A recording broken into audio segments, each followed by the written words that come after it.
tudo bem? Eu espero que esteja. Eu sou a professora Aline Florido e vou começar a aula me descrevendo. Para quem me vê, confere se é isso mesmo que está aparecendo aí na sua tela. Para quem não me vê, talvez possa ter uma ideia quem está falando com você hoje. Eu tenho a pele branca, cabelo castanho claro, assim, à altura dos ombros.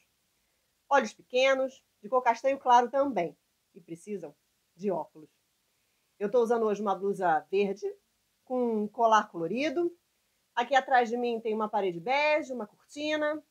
Na parede tem alguns objetos decorativos, uma planta de um lado e uma planta do outro. Você já parou para pensar em quantas histórias você conhece? Elas podem ser, assim, contos clássicos, como Três Porquinhos, Cinderela, Peter Pan. Podem ser fábulas, ou até história de filme, de série e até de jogos. Uma parte das histórias que você conhece pode ter sido contada por alguém da sua família, por professores, professoras. Outras histórias você mesmo leu, viu ou ouviu. Mas você também já parou para pensar em como as histórias eram contadas quando ainda não havia escrita? Como será que as histórias não se perdiam com o tempo? Como será que as histórias, umas já muito antigas assim, são contadas até hoje?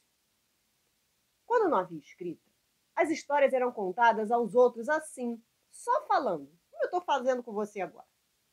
Muitas dessas histórias não se conhece nem como começaram, pois já faz tanto tempo que elas existem que não se sabe nem ao certo quem foi a primeira pessoa que contou. Contos assim como Branca de Neve, Cinderela e Bela Adormecida, por exemplo.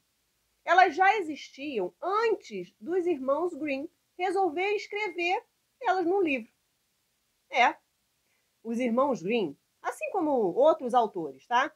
Somente ouviram essas histórias de alguém e resolveram escrever para que as palavras pudessem ficar ali gravadas na página dos livros e pudessem ser levadas para outras pessoas. Assim, são as histórias muito antigas. Isso acontece também com as lendas. Algumas lendas têm tanto tempo, são contadas por tantas pessoas e já nem se sabe como é que elas começaram. Você com certeza já ouviu alguma. A lenda da Yara, do Boto, do Saci, da Mula Sem Cabeça e do Curupira. Essa última não se sabe nem exatamente quando foi que surgiu. A lenda do Curupira é uma das mais antigas lendas brasileiras. E ela foi uma das primeiras a ser falada pelos portugueses que vieram para cá no Brasil, lá pelo ano de 1560. E ó, faz tempo, hein? Nós estamos em 2021. Logo, isso tem mais ou menos quantos anos? Vai, pensa aí. 461 anos.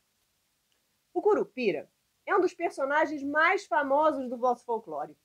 É conhecido como um ser mítico que protege a floresta. A sua lenda tem origem lá nos povos originários, nos povos indígenas. E assim como eu falei antes, ela é contada desde muito tempo. Mas assim, ó, só oralmente. A partir daqui, a gente vai trabalhar com a construção de um texto. E para isso, a gente vai seguir 5 passos. Fica de olho na imagem, que vai ficar aqui, ó, no canto da tela, para você saber que parte a gente está nessa caminhada de 5 passos para produzir um bom texto, hein? Passo 1. Roda de conversa. O Curupira é retratado assim nas histórias frequentemente como um anão que possui os cabelos vermelhos e os pés ao contrário, com os calcanhares para frente, né? Em certos lugares, o Curupira é careca. Em outros, ele tem o corpo cabeludo e dentes verdes. Mas, em geral, essas características que normalmente são mais citadas são os cabelos vermelhos e os pés ao contrário. Isso sempre a gente vê por aí. Além disso, se fala muito na sua grande força física. A descrição física assim, do Curupira pode variar bastante de acordo com o lugar em que a lenda é contada, tá?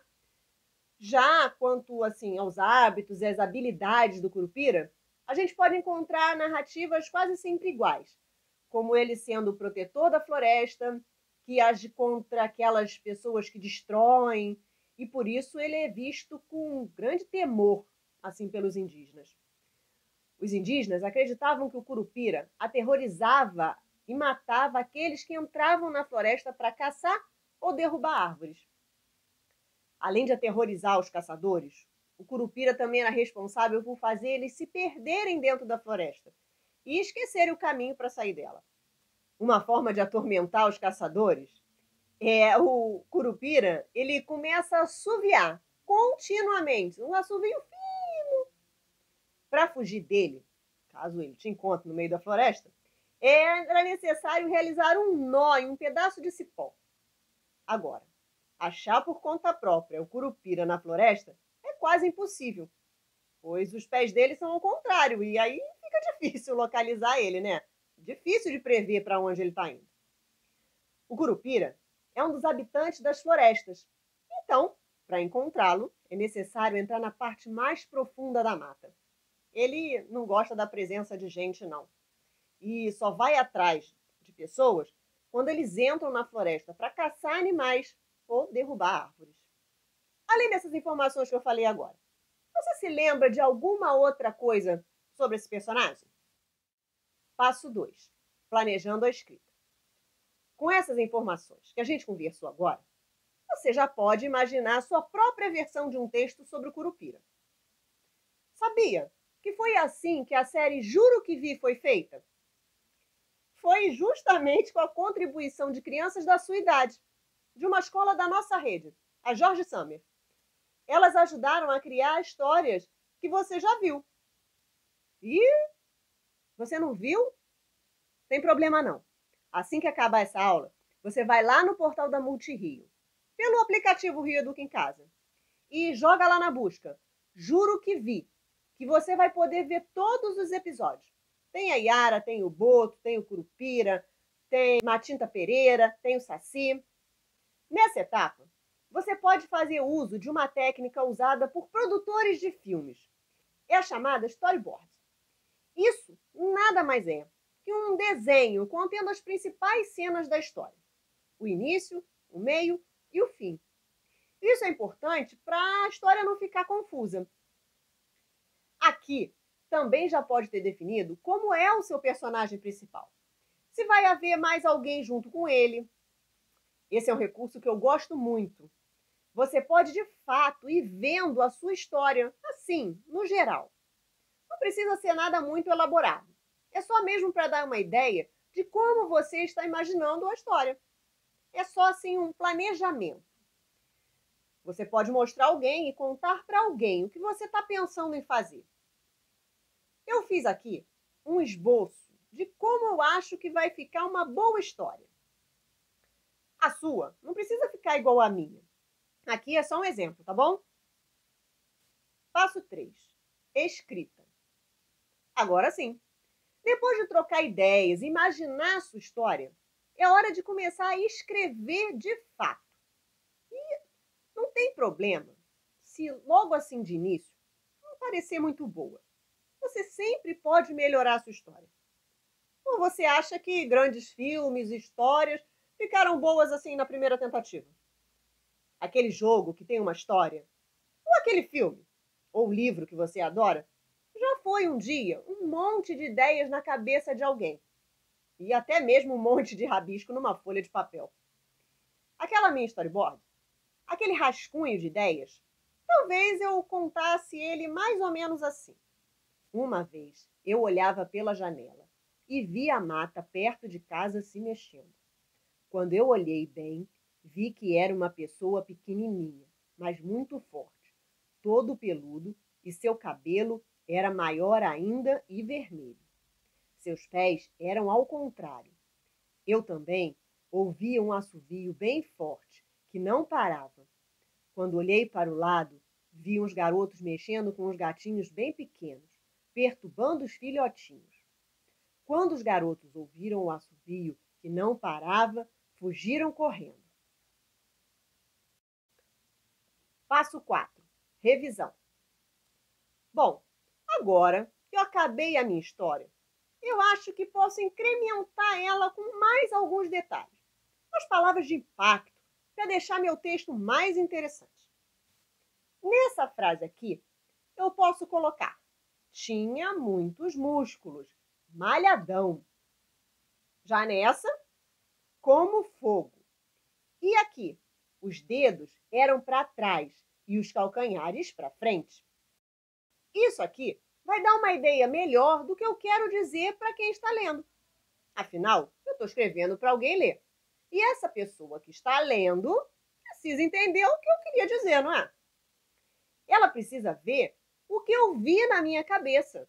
E eu posso fazer isso usando palavras para descrever cada vez melhor a minha história.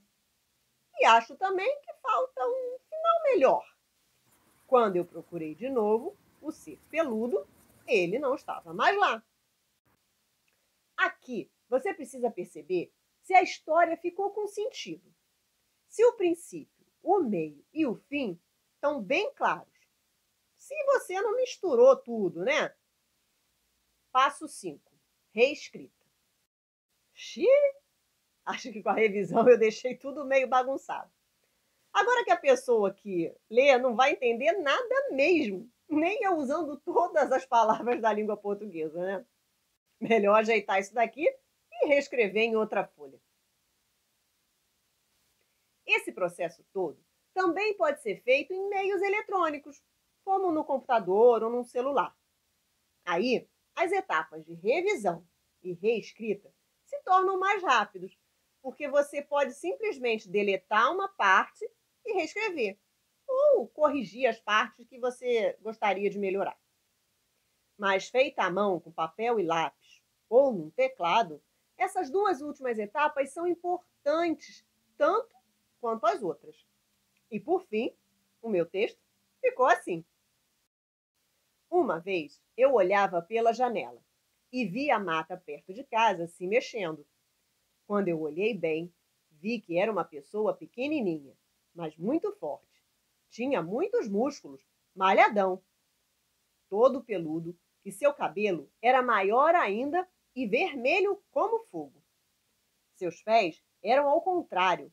Os dedos eram para trás e os calcanhares para frente. Eu também ouvi um assovio bem forte, que não parava. Quando olhei para o lado, vi uns garotos mexendo com uns gatinhos bem pequenos, perturbando os filhotinhos. Quando os garotos ouviram o assovio, que não parava, fugiram correndo. Quando eu procurei de novo o ser peludo, ele não estava mais lá. Ah, vou colocar esse título. Será o Curupira? E aí, gostou? Bom, na aula de hoje, a gente viu como produzir textos com uma sequência que tem início, meio e fim. Para isso, a gente usou 5 passos para pensar esse texto de maneira que ele tenha uma narrativa interessante, com uma lógica e que, quando for lida por alguém, tenha sentido. E assim vai conseguir passar a essa pessoa que você de fato imaginou. A aula de hoje chegou ao fim. Espero que você tenha gostado da nossa conversa de hoje e tenha aprendido alguma coisa nova. Ou até lembrado de alguma coisa que você já tinha aprendido. Ah, antes da gente acabar, eu queria que você praticasse essas etapas que a gente viu na aula de hoje.